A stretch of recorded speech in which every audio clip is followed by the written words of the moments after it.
What's up, guys? Another day of keeping it real. If I knew that all I had to do was talk to the camera like this, I wouldn't have spent so much time editing videos over the last couple months. But thank you guys for watching the previous videos, and welcome if you're new. This is my 369th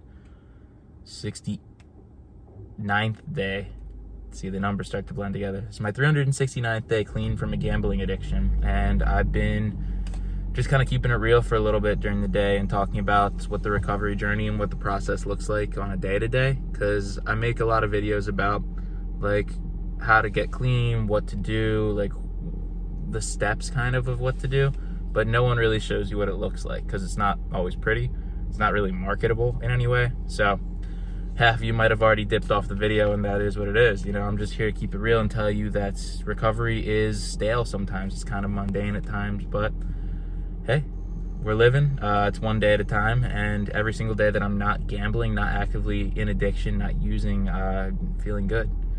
And today, I'm over at the coffee shop about to do some editing, as I just had mentioned, and answer some emails. So one thing that I thought of that I wanted to add to these videos is a story in the middle. I want to tell a story from when I was active in gambling addiction so that you can see kind of a before and after of how far I've actually come. So in just a little bit, I'm also going to be throwing that in. Sorry to cut myself off, but I wanted to throw that out there. For those of you that don't really know what I do, I create content full-time. Most of it's for myself. So you would then ask yourself, well, he's only been gone for less than a year. How could that possibly sustain his bills? And it can't. And some people like really get on my ass about this. I don't know why people are overly interested in it, but I'll tell you like kind of how I survive is that I do marketing for other businesses. And the way that I've been able to get those clients is through the success that I've had with my accounts. And there's a lot of businesses that have really good services and products that aren't reaching an audience because they don't know how to market themselves. So that's a major issue, and they could turn around and go to a big marketing firm and pay tons and tons of money, or they can find someone who cares about what their brand is specifically and go through them. So I do a lot of work with groups that are in the mental health field, that if someone sees the video, I know that I can be proud to represent that group and that someone might use their services, and I would be happy that they did. Now, with that being said, I don't charge my audience for anything, and I really have no plans on ever doing that. I don't have anything to sell, right? A lot of people would sell you a course or follow this guide that's $9.99 a month and it gets updated every month and it'll teach you how to recover from a gambling addiction. Like, I'm not gonna do any of that. That's like scumbag type stuff. What I do is I make a ton of free content and I send it to you all day long. So that's pretty much what I do on my end. And then I show you businesses that if you want to use their services, you can. I like them, but you really don't have to use them. Or yeah, just don't use them. So people are always saying something, well, not people, like the trolls online, which we've talked about in previous videos. Like, it doesn't really rub me the wrong way anymore, but I don't like when it's there for someone else to sit on it and have like the idea ruminate in their head. I'm not profiting off of the pain of others. I'm in recovery for a gambling addiction just like everyone else. Anything that I put out is 100% free. And if you don't want to use a service that I'm advertising for, do not use that service. Like, you don't have to do that to get any of the value that I'm putting out in my content. It's all 100% free because I want to see people get into recovery faster than I did. When I look back and I think about what I could have used to get into recovery faster, it's something like this. Not necessarily me ranting about all my problems, but you know, the steps to get help, like the PDF that I put together filled with free resources, like different places that I could go where I could start tangibly making a difference in my life that day. That wouldn't have stopped me right away, I'm gonna be honest. But I gambled every single day for 6 years, for like 6 to 8 hours a day. And I think that if I had someone in my ear for a couple years, it might have stopped me a year or two sooner than I actually did stop, which would have saved me a lot of trouble, you know? So it's not like I'm gonna magically have someone who's placing like the huge parlays and bets right now, just I'm gonna snap a finger and they're gonna want to stop gambling. But you know, when shit does hit the fan, because it will, and that's how it works with gambling, it all ends up going bad, and usually it all happens at once. I want people to know one avenue of resources that is free that they can reach at any point, and that is my account. So everything that I put out is essentially just a library for recovery, and I want to see people know about it for the times that they decide that, hey, I'm actually ready to make that step and start to get help. Because, again, I probably wouldn't have done it right away just hearing someone talk about it once. But, yeah, still don't have those microphones. I'd ordered a very expensive microphone, the Rode Wireless 2. Not a review for this at all because I still can't use it. I'm sure it's a great microphone, but I have no idea. I was using it for a couple days and I thought that I was getting the output from it, but it turns out that I was actually never recording sound on it, and it was always just coming out of the phone. So we'll see when it's here, but they have like a special cord that is non-compatible with the regular USB-C cord for the iPhone. So it was just like, how many cords do I have to buy before I can hear what this microphone sounds like? I don't know.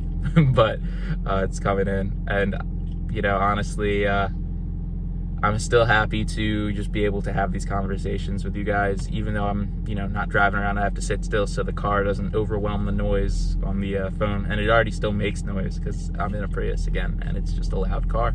Weirdly, it's supposed to be a silent car, but if you stop moving, it's just really loud. So anyways, I'm going to get inside and do some editing. Today I'm going to be going into Philadelphia to stay with my girlfriend. I'm probably going to make the majority of this video over there.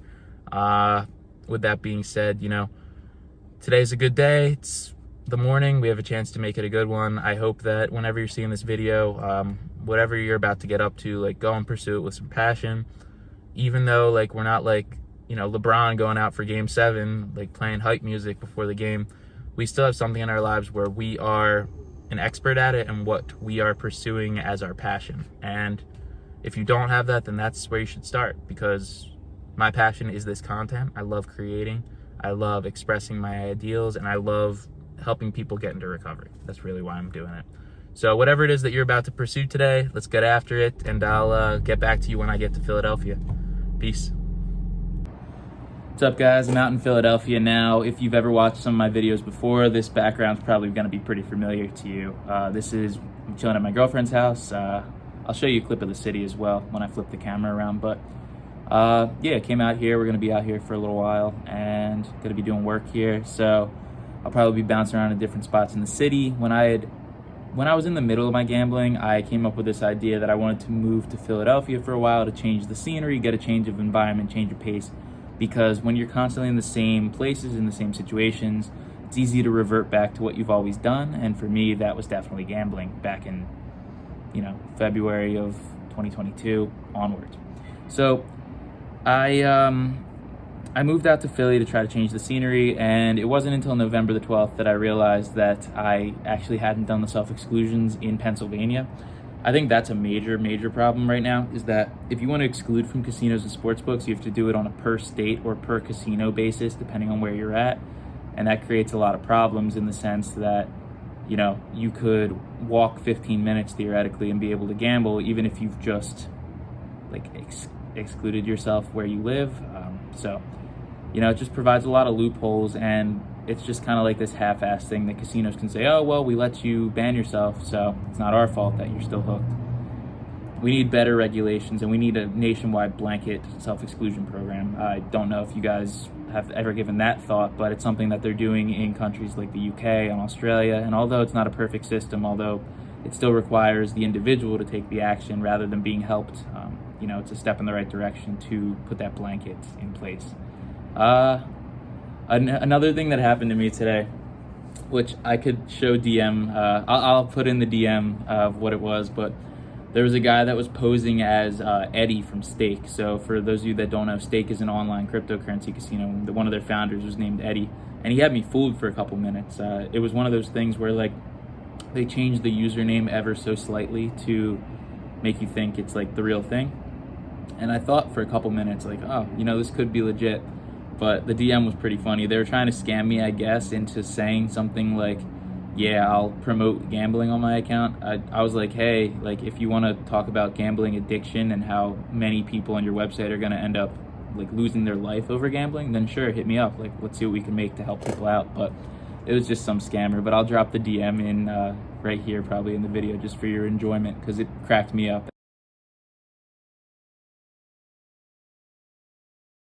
And I did fall for it. I was a little gullible in the beginning, caught myself by the end. Nothing bad happened as a result. But Hey, I mean, watch yourself out there, guys. But anyways, like, the idea that a casino owner would want to put those kinds of restrictions in place, do those kinds of advertising campaigns, I mean, I should have known from the start it was a scam. Casinos make 86% of their profits off of 5% of the players. Those 5% are the addicted gamblers. But hey, you know, all laughs, I guess, as to not getting scammed, which is a good thing. But, you know, I wish that it was the case that these casinos wanted some kind of policy in place to help people out, but it would affect their bottom line, so they don't really have a reason to do so. There's some groups that aren't allowed to tell you that, but, you know, I am an independent guy, independent artist, you could say, and so I can say whatever the hell I want to say. And there's a lot of control within the industry for the casinos right now that people aren't getting the help that they really need, and the casinos are pretty much allowed to say whatever the hell they want. So I will too. You know, it's not going to measure up to a $1 billion commercial, but hey, one guy, maybe I can make a difference for someone out there. So I keep making these videos, I keep making this content because I want you to know gambling addiction is real and it can harm you if you let it go too far. But other than that, I'll probably hit the gym today. I have another TikTok live tonight, 8 p.m. Eastern time. In case you're watching this video, well, the day I release this video, I'm expecting to be live again. So if you are over there, come check it out. I do like a 20 questions style thing, not 20, but gambling addiction Q&A session. It's been doing it for months, so I'm gonna keep rolling with that. And then, yeah, maybe I'll go out for dinner with my girlfriend. It'll be good. See, these are the things that I'm able to do now that I'm not gambling. I mean, dinners before would be like something on the back of my mind, or it would be a chore, and now it's something I'm excited about, something that I can afford, for one, if I do end up paying, you know, and it's something that I can do without it ruining my life or causing undue stress onto me. So I do hope that if you're in a situation similar to where I was at last year, that you're able to get to this point, because it might not be glamorous, but it's peaceful, and it's, you know, starting to get excitement out of little things again, which is nice, because I didn't have that for a very long time. For a long time, the only thing that brought me any kind of joy was to be on the brink of bankruptcy and anticipating whether or not I'd have a big win or a big loss. That was thrilling, it was exciting, but the consequences stick with you for months. The thrills, they stick with you for a few minutes. The debts, the anger, the relationships you destroy, the trust you destroy, that sticks with you for a long time. And so what I've really found valuable is just, you know, the ability to reset every single day now without stress. If I watch a game, for example, if my team loses that I like, okay, whatever, like, I'll just bounce back and live my life. I'll go to bed. It's not like I'm sitting there stewing about a loss and, you know, having to figure out where to get money to pay off debts and stuff like that. Like, life's pretty good here. So I'm feeling happy today, having a good day. I'll be back. I'll come back and talk a little bit more to the camera when I get back from the gym, before I set up for my nightly recording sessions. I got to get a couple more YouTube videos out. There's going to be a few videos coming out that I'm really excited for. We got our editor back, so the animated videos are going to be popping out again. Things are good, and I'm just glad that you guys are sticking around. I'm hoping you're enjoying this form of content, and I'm going to keep putting it out because I like doing it, and that's what it's about. If you're doing something, you should like doing it. You shouldn't be doing it because it's a chore. That's how I used to feel at work, and now that this is my job, I want to create content that I enjoy, that can benefit you, that can show you what my life is like, and I enjoy doing this. So I will see you guys after the gym. For any fitness people, because I saw there was one personal trainer who left a comment on the last post. Thank you, man. And I am going to be doing a pull day at the gym, so it'll be some deadlifts, rows, curls. Probably I'll get on the rowing machine as well for some cardio, and then I'll do a little bit of incline walking. Not a bodybuilder, but living a happier and healthier life every single day, and I'll see you afterwards. So as mentioned, I was going to tell a story today, and I thought of one from when I was 22 and I was in the Bahamas at Atlantis, and I was trying not to gamble so much while I was there, but I mean, obviously being a gambling addict, that didn't go according to plan. And so the very first day that I was there, they gave me like free play, and I was of course wanting to use just that and nothing more. So I did, and then that lost. So I was like, all right, well, now I'm frustrated, so I'm going to go put more in. And it totally worked what they had planned, and I ended up going back and spending a bunch. But the problem wasn't the first day. The first day was, some wins, some losses. I think I ended up winning money in the end. The problem was the second day. And seeing that I had won money the day before, something in my mind told me that if I won a bunch more, I could go out to like the fancy restaurant, it would be covered by the bet, and it would be completely fine. And so I put in like a giant NBA parlay, and it was looking great. Like, it looked like it was going to win. I actually ended up putting it in online rather than at the sports book there. So, I mean, that was just showing you like how willing I was to go and gamble and trying to find different games constantly throughout the day.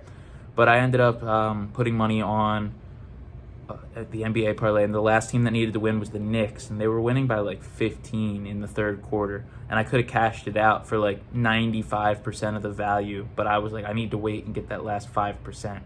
And as the fourth quarter played on, which I was watching on my phone underneath the table at the fancy restaurant that I now thought I could, afford to buy things at,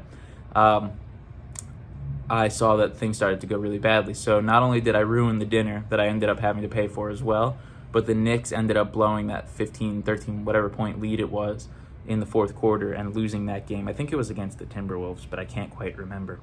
But yeah, then I spiraled throughout the night and ended up just going on a rampage through the casino, losing even more money, putting all in on one roll of craps, and then getting a 7 immediately and losing it.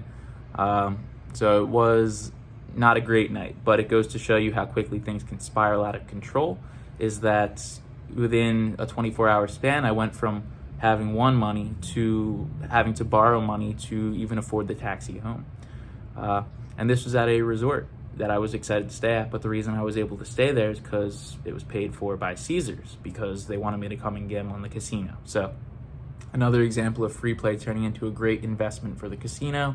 So whenever you're getting offered free play, whenever you think that, hey, I have to go use this comp that the casino is giving me because it would be a waste if I didn't, just know that they've calculated behind the scenes that if they're giving that to you, they are expecting a monetary return for that. They're not giving it to you because you're a great gambler or because they like you. It's because they think they're going to get more money back than they are giving out to you. And in my case, they certainly did. So if you're watching this and you feel like you've experienced a similar story with a comp, let me know down below in the comments. I want to know what happened, where you were at, and how things went poorly. But anyways, let's get right back to the story. Okay, so I didn't end up going live on TikTok. It is what it is. Ended up just going out to dinner with my girlfriend, who doesn't want to be on camera right now, and that is what it is. I'll get her tomorrow. We'll show you around the city a little bit, show you a day in the life, recovering, just hanging out in the city. I guess it's not going to be all that much different than what I usually do. But when I think about like what I do now, actually let's just talk. I went live on Instagram instead of TikTok earlier, and I got a lot of the same questions that I usually get. And I thought I'd like just kind of dissect one real quick that I get all the time. And it was, why did you quit gambling? And I mean, a lot of people ask that are trolling, like they want to just say that, like, why would you quit something that's so amazing? Like, what's wrong with you? But, I honestly think it's good to dive into the question, because if you don't understand, like, how bad things can get, you'll never understand why someone would want to quit something that for you might not be the end of the world, right? So for me, I wanted to quit gambling because I was constantly involved with it. I was playing games for between 6 to 8 hours a day. I mean, whether that was casino games or sports betting, it was depending on the day. But then, like, the rest of the time, it wasn't like I was disconnected from gambling. It's still on my mind. It was still something that I was thinking about. And so when something consumes your entire day to that point, I mean, that's why you end up making content about it a year after you've quit it. It was such a large part of who I was, what I was doing on a daily basis, that, without it, I had a lot of time that I had to fill. Because I had to fill the 6 to 8 hours I was gambling, but also the rest of the day because I was thinking about it, or thinking about where to get money to cover debts, things along those lines. So I think the reason that I quit gambling was because it was making my life miserable and it was all consuming. There's a little bit of a difficulty in trying to substitute things in to do every single day, which is why I'm showing you this video. It's not like I have it all figured out. I mean, most of my day, if I'm not working on the content, is just, living a normal person life, and it's not that thrilling or anything like that. But again, I'm just trying to keep it real with you guys. Uh, Other than, that question, the live was fine. I had a decent number of people in there, but I used to go live for like 2 hours a day, and that would be like the main driver of my social media accounts. And I'm glad I did it, because there's probably a lot of you that's how you were introduced to me. But it was taking a toll on me for a while. So there's got to also be a balance between putting out content, overworking yourself, and recovering, because I try to stay busy so that I'm not ever tempted or thinking about things or in my own head. And it's not even necessarily that I think I'll gamble if I'm not doing something, but I'm so used to the rate and speed of working and finding something to do that it's just weird to me not to, like, to sit in silence alone, which is something I guess I have to work on. Because even in the moments where I'm going to be sitting in silence alone, I end up talking to the camera or finding a way to work on stuff, or having like a manic episode where I do all the work that I possibly can until I burn out and fall asleep. That's not a healthy way to be living. So I just want you to know that I don't have it all figured out, and my schedule isn't always that clean cut. But at the end of the day, again, these are good problems to have. Having time that needs to be filled while you're not drowning in debt is an easier problem than trying to distract yourself from something that's constantly got its hooks in you. So a year out, I don't feel like gambling has its hooks in me anymore. But I still need to find things to do with that time, and it's just a continuous challenge that I'm progressing with every single day. So tomorrow, I'm going to have maybe some more movement in the camera. I'll try to go some places and show you around the city a little bit more than I did in that video that I put out for my 1 year. And definitely get the girlfriend on here for tomorrow's video. So until then, I guess that's pretty much all I got to say. If you're struggling in any way because of gambling, feel free to reach out to me. You can send me an email, which is linked in my profile, or drop a comment on this video. Maybe there's a question that I could answer, or someone else in the community who's dealing with the same struggles could weigh in, give their opinion. Other than that, yeah. Thank you guys for being here. Thanks for listening to me rant. It was a little bit more positive of a day, which was good. And I hope that you can see the difference between a good day and a bad day in recovery. And, they all lack that terrible consequence of gambling, which is the best part. Even the worst day. Someone commented this, and I think it's a great way to close. Even the worst day in recovery is better than your best day in addiction. And with that, I will see you guys tomorrow for another day in the life of a recovering gambling addict. Peace.